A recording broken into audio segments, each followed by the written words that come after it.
When I first saw the listing for this apartment, it seemed like the answer to all my prayers. Affordable, spacious, close to the city center, it was perfect.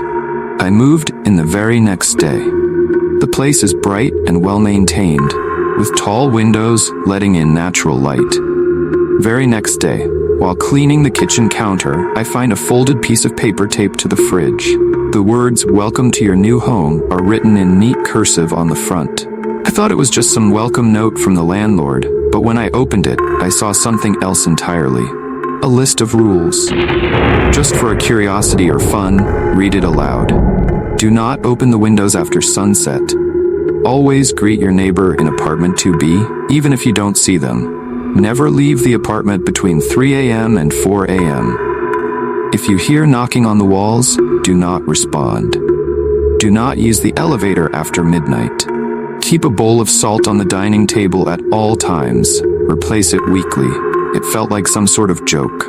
But the part that got me, the last line at the bottom of the page. These rules are for your safety. Break them at your own risk. The sun sets as I relax on the couch, scrolling through my phone. The room begins to feel stiflingly hot. It was my second night in the apartment. I didn't really believe in the whole rules thing, so when the heat became unbearable, I decided to crack open a window. I unlatched the window. A cool breeze rushes in, followed by an unsettling sound. A low hum, almost like chanting. I freeze, looking outside. The street below is eerily empty. At first, I thought it was just the wind. But then I heard it, a whisper, faint but distinct, coming from somewhere inside the apartment. I slam the window shut, and the voices stop instantly. The next morning, I see an elderly woman entering apartment 2B. She's dressed in an old-fashioned cardigan, her movements stiff and robotic.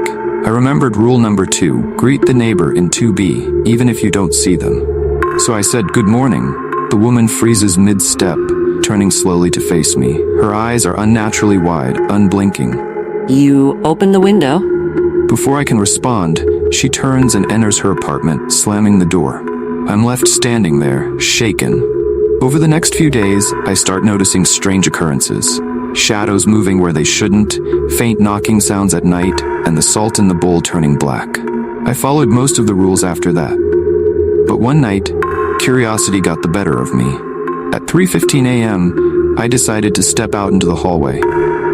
Then I noticed the hallway stretches unnaturally long, flickering lights creating unsettling shadows, and on the elevator at the end of the hall, the doors open, revealing nothing but darkness.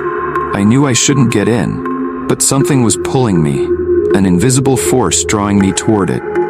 I step into the elevator. The buttons light up on their own, stopping on a non-existent 13th floor. The doors open, revealing a void filled with shifting shadows. They whisper in unison, "Stay with us." I frantically press the buttons and the elevator plummets. When the doors open again, I'm back in the apartment, shaking and gasping for air. I grab the wooden drawer in desperation, remembering how out of place it felt. Inside, I find a journal filled with frantic scrawls. The rules are to keep it contained. If you break them, it gets stronger. And if it gets out, we are all doomed. The final page has one haunting line: there is no escape. I determine to end the nightmare. I prepare for a ritual to banish the entity. The apartment grows darker as I start the incantation, shadows pooling around me. If I was going to survive, I needed to face it head on. The rules weren't enough anymore. I had to destroy whatever was hiding in this apartment. The ritual begins. Salt forms a glowing barrier around me, candles flicker violently, and the whispers grow deafening.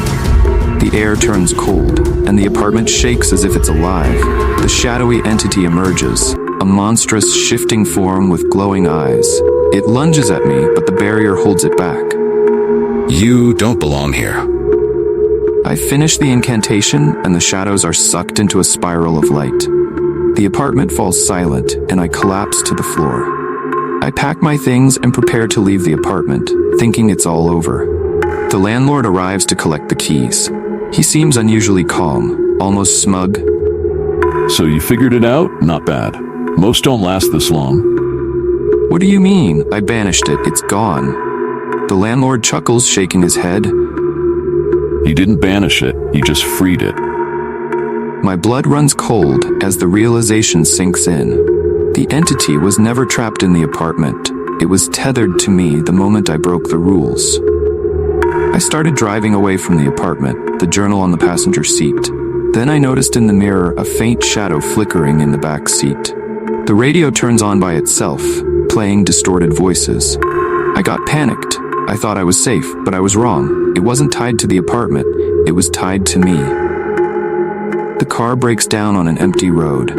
I step out, the darkness around me unnaturally thick. The whispers start again, growing louder and closer. I flip through the journal frantically, finding a final passage that I hadn't read before.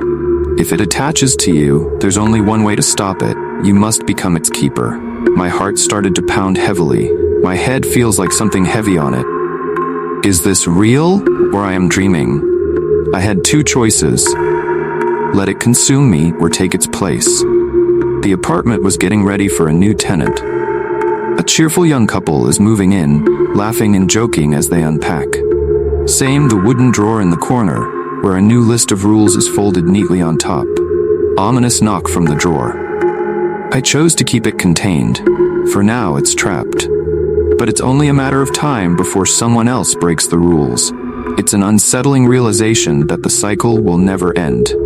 The rules keep the entity at bay, but someone always breaks them, and the nightmare begins again.